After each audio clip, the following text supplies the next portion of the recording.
tous et bienvenue sur Jude pour nos vies, l'endroit où nous grandissons ensemble à travers les défis émotionnels de la vie, surtout en amour. Cette chaîne est dédiée à vous aider à construire des relations saines, profondes et émotionnellement intelligentes. Que vous soyez célibataire, fiancé ou déjà en couple. Si vous êtes fatigué de tourner en rond dans votre vie amoureuse et que vous aspirez à un vrai changement, vous êtes au bon endroit. Vous êtes-vous déjà arrêté pour vous poser cette question? Suis-je vraiment prêt pour une relation? Ou ai-je simplement peur d'être seul? À première vue, cela peut sembler être la même chose. Mais en réalité, ces deux attitudes viennent de deux endroits différents.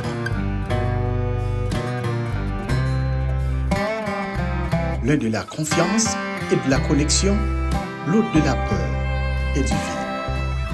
Et comprendre cette différence peut tout changer.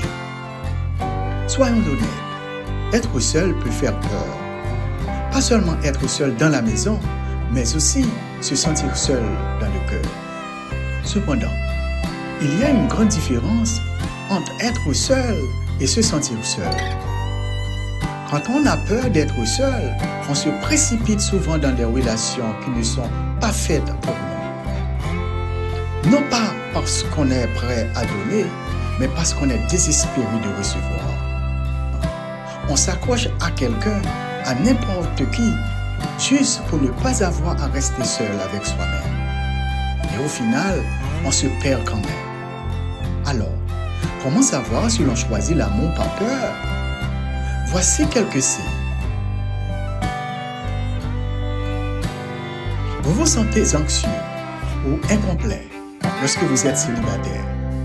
Également, vous recherchez de l'attention, même si elle n'a pas de sens. Vous confondez être choisi avec être valorisé.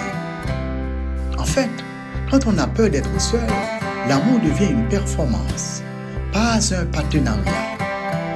Vous dites oui à des personnes qui ne partagent pas vos valeurs.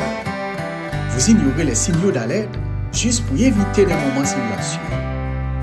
Et plus encore, vous perdez la chance de construire un amour véritable, sûr, honnête et durable. Être prêt pour une relation ne veut pas dire être parfait. Cela veut dire être suffisamment entier pour aimer sans se perdre soi-même. Vous appréciez votre propre compagnie.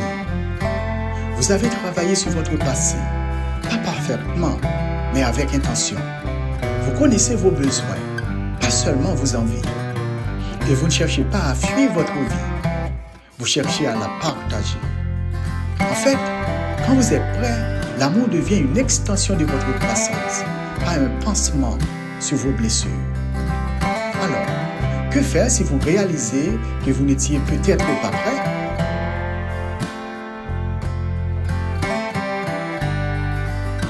Commencez par être bienveillant envers vous-même. Nous sommes tous passés par là. Et c'est une étape normale du cheminement. Mais maintenant, vous êtes conscient et c'est une force. Commencez à vivre vos moments de solitude de manière intentionnelle. Fréquentez-vous, apprenez à connaître vos valeurs. Construisez une vie qui vous comble avec ou sans partenaire. Car la vérité, c'est que plus vous êtes en paix seul, plus vous serez fort, présent et aimant dans une relation. Alors maintenant, je vous invite à réfléchir profondément. Êtes-vous vraiment prêt pour l'amour ou simplement effrayé par la solitude? Votre réponse pourrait vous en dire plus que vous l'imaginez et vous libérer d'une manière inattendue. Si ce message vous a parlé, n'oubliez pas de liker, de vous abonner et de partager cette vidéo avec quelqu'un qui a besoin de l'entendre. Et comme toujours, souvenez-vous, avançons ensemble.